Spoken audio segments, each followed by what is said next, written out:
What's going on, guys? And What's up, guys? Welcome back to the Poker Vlog, episode 7 of the Calling Stations. And I just want to say, welcome back. Of course. Matt has arisen from the dead, and we're back at it together instead of the solo vlogs. Never mind that, though. I'm back, ready to donk it off at the tables. I'll see y'all on the field. Perfect. In this first hand, we're gonna look down at Queen 10 of Diamonds in the big blind. I know it doesn't look like it. I'm in the big blind because I take my money back for I don't know why. But anyways, the under the gun raiser is going to raises to $12. We get 3 callers, and I defend in my big blind with Queen 10 of Diamonds. There is a argument for squeezing here, but I ultimately decided just to call and see a flop. So we ended up going 5 ways to a flop of 5-5 deuce with 2 diamonds. Check it over to the under the gun.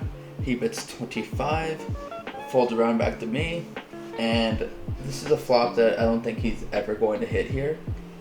And I have way more 5s than him, being in the big blind, as well as I can still have pocket 2s here for a full house.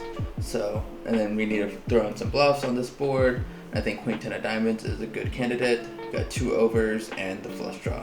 So we ended up making it $70, and he ended up calling. The turn is going to be the 8 of Diamonds, completing the flush. We ended up betting $115, and this is where things get weird. He goes all in. So looking back, like I think constructing his range, he has aces with the ace of diamonds, kings with the king of diamonds. I don't think he does this with jacks with the jack of diamonds. Maybe he does. And then he can have ace king of diamonds, ace jack of diamonds, king jack of diamonds, maybe ace 9 of diamonds, and then like ace 3, ace 4 diamonds. So the shove ended up being for about $450 total. I call. We're called the calling stations for a reason. I have a flush. We get the bad news. We're drawing dead. He has king jack of diamonds. So rough way to start out the session. I think I could have laid it down, but still kind of tough to do so when you have queen high flush. In this hand, we're going to go ahead and pick up action after I made it 12 pre-flop and got 3 callers with 8-9 of spades. We're going to go 4 ways to a flop of 10-9-4 with 1 spade. 2 players check. I decide to bet 17. I'm going to get 1 call on my left from a very loose, aggressive, kind of donkish type of player. I hate you. Sorry, Sal. And the other 2 are going to fold. We are going to go heads up to a turn, which pairs the board. It's going to be the 4 of spades. Now, I've picked up extra equity, having turned the flush draw. I decided to go ahead and barrel again here.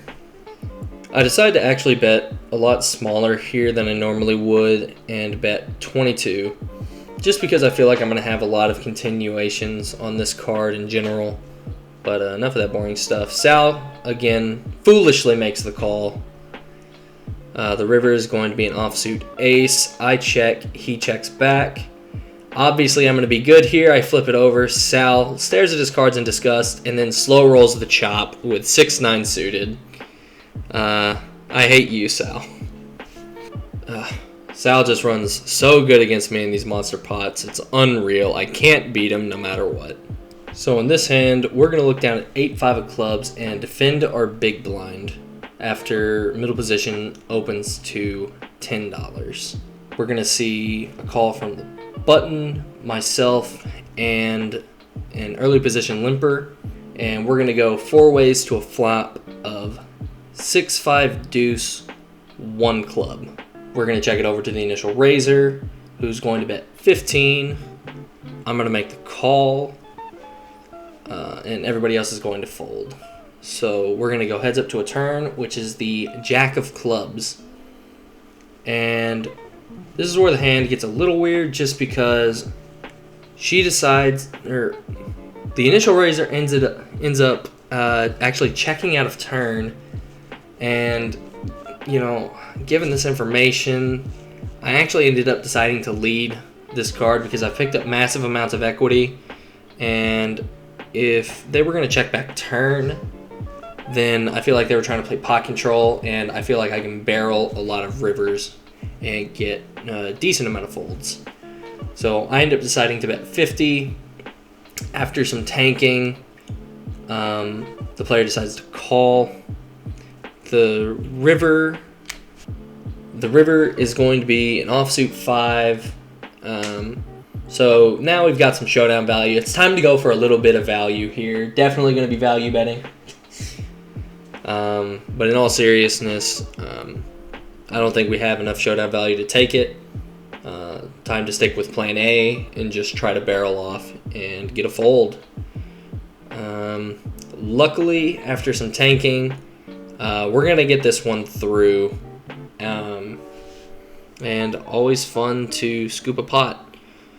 Also, I promise I did bet. You'll see me pull my bet to the other side of my chip stack here to make sure that it was recorded, because in the moment I set it over to the side closer to the dealer, but then I realized that would be bad vlog content, so there it is now. In this hand, we're going to be looking down at a pretty decent hand, I guess. I mean, kind of playable. We're going to be looking down at queens. Definitely going to be opening to $12. We're definitely going to get at least one call here from the big blind.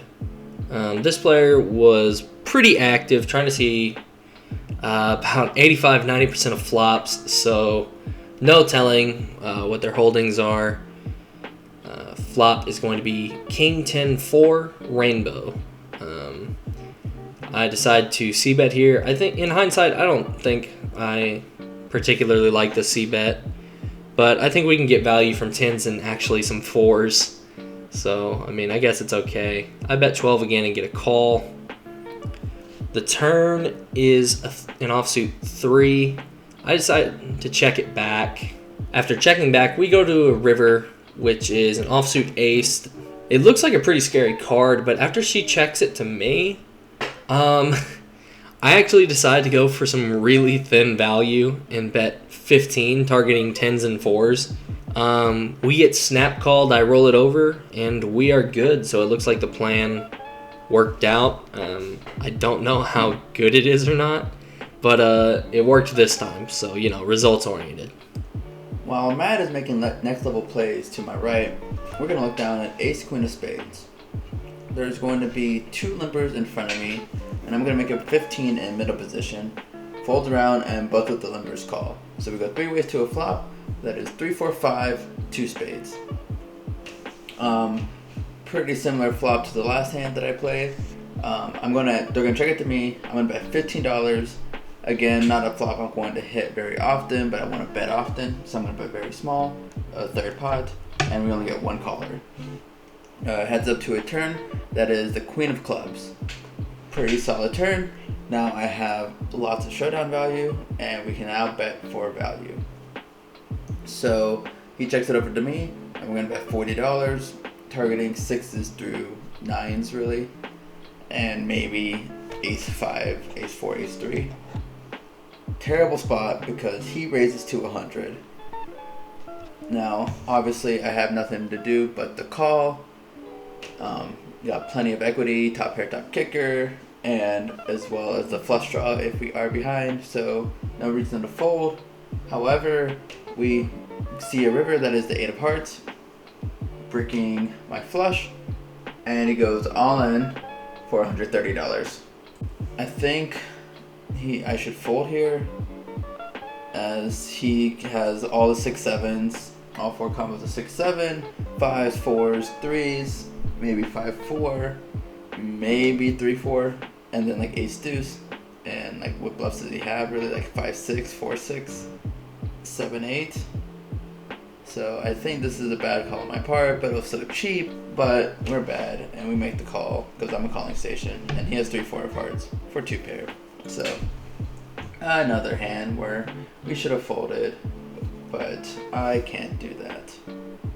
Looks like we're back at it with the primos. We're going to look down at 2 black kings on the button. We're going to see an open to $15 from early position. We're going to get a call on the cutoff. Definitely going to be bumping this price up. Pretty straightforward. I raised to 50.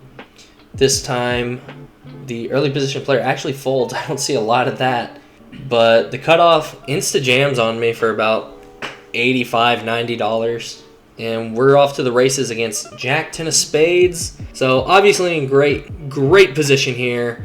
The flop is 10, 9, 5 with 2 spades.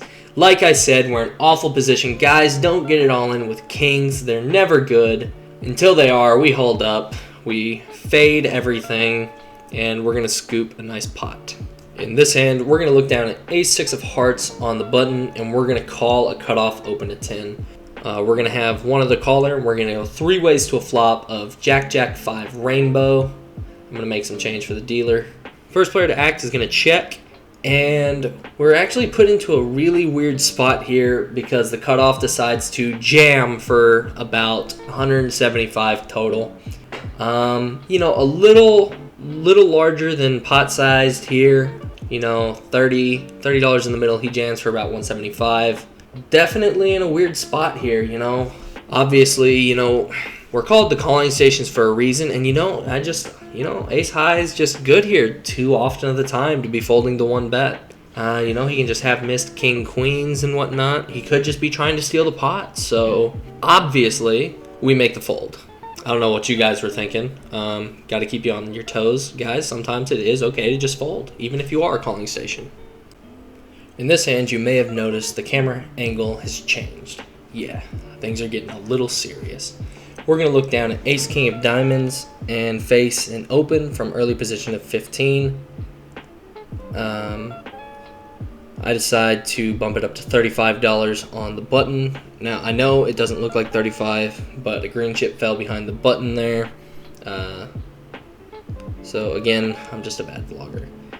But we're going to go heads up to a flop of Queen Jack 8 with 1 diamond. He's going to check it over to me. We decide to continue for $75. Definitely decided to actually size up in this spot. Just against this particular player, I end up sizing up a little bit. He tends to fold against larger sizings. Little exploitative, I guess, but it is what it is. He tanks for quite a while before finally deciding to make the call. The turn is an offsuit 4, and he's going to check it over to me one more time. We didn't turn any extra equity, so obviously the only prudent thing to do is to go all in because I apparently don't know when to give up.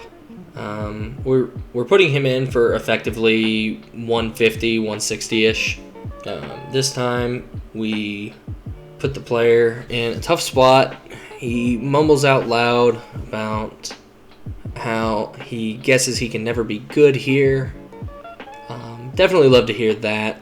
I'm silently waiting for him to fold. He cuts out the chips to call. I'm starting to sweat a little bit, but with his other hand, he flicks the cards into the muck, and we're going to be awarded this pot.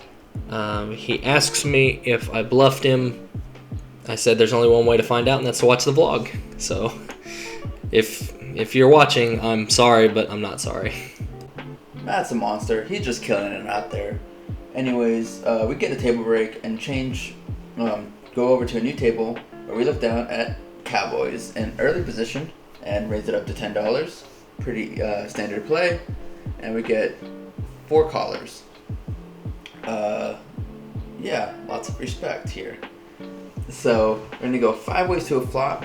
That is going to be Queen 8 5 rainbow. Checks it to me. I'm going to bet $20 and I get 2 callers. 3 ways to a turn. That is the 4 of hearts, bringing a backdoor flush draw. Big blind checks it over to me and I bet $65. The button ends up calling and the big blind is feeling a little frisky and makes it $200. Now, at this point of the session, I'm pretty stuck, and part of me wants to just go all in because I have an overpair, but sometimes I play good, well, math or English. Sometimes I play well, and this guy is very tight. I have not a lot of history, but some history with him, and I have yet to see him bluff ever, and he's been playing very few hands, and I think he just has 7-6 here 100% of the time, or at least pocket eights. And so I make, I think, a pretty easy fold there, but it's never fun folding an overpair, especially when they're pocket kings. But we ended up making the fold, and the button ends up folding 2, and he shows 8-5.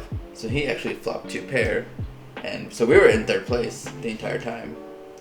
But yeah, so another tough spot. Today is going swell. So in this next hand, we're gonna look down at pocket kings once again. We're gonna open under the gun to $10, and we get 3-bet to our left by this donkey to $30. There's going to be 2 calls in front of me, and normally when it's under the gun versus under the gun +1, I just flat see a flop with most of my range. But with 2 callers behind, I'm incentivized to 3-bet. I make it 115. Looking back, I don't like my sizing. I think with 2 callers, I can definitely make it a little bit bigger, closer to maybe like 150, 160. Even like 140 would be better. But anyways, I make 115, and the idiot to my left decides to put us all in for about 350 effective. So here I am, 5-betting ace king to 350-ish effective. Versus under the gun 4-bet and under the gun +1 range. Just gotta throw that out there. For about 150-ish big blinds. Gonna be hard to get me to fold ace king. And as Sal mentioned earlier, let's not forget, with the 2 callers, you are more incentivized to 4-bet bluff and whatnot. Like, I know I'd be using ace 5 suited and whatnot in this spot. I mean, ace king still doing fine against queens, jacks, 10s, whatnot. But I obviously had kings. And of course, like the luck box that Matt is, he spikes an ace on the river, so he takes all of my money. Woohoo. I do, but Sal, I gotta say, as I won all of the money, even as the ace came out, Sal was telling me, it couldn't have gone to a nicer guy, and that we'll always be friends. And I gotta say, thank you for taking it so well, Sal.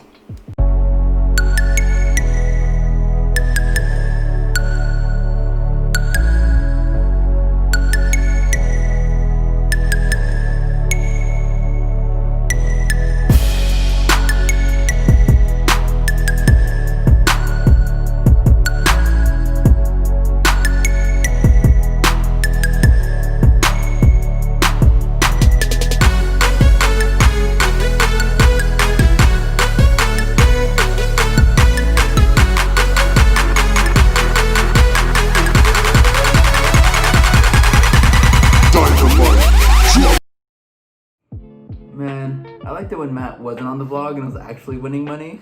Well, if it makes you feel any better, I just about took everybody's money. No, not at all, actually. What do you mean? I won like 1 big hand off of you. Yeah. And I got it in so good. Imagine, Sal, God. You moved in without the best hand possible. You didn't even have aces. You're right, I didn't even have aces. I mean, I had an ace. Obviously, you had to block into the aces. I did, of course, you had to go with it. You had to go with it. Get it in there. But anyways, Matt's back and taking him all my money again. Yeah, sorry about that, Sal. I'm not sorry it happened. I'm sorry about who it happened to. Is that fair? No. Okay. Well, either way, guys, thanks again for watching. Make sure to check out our social media pages. Make sure to like, comment, and subscribe. And more importantly, we'll see y'all in the next one. Maybe.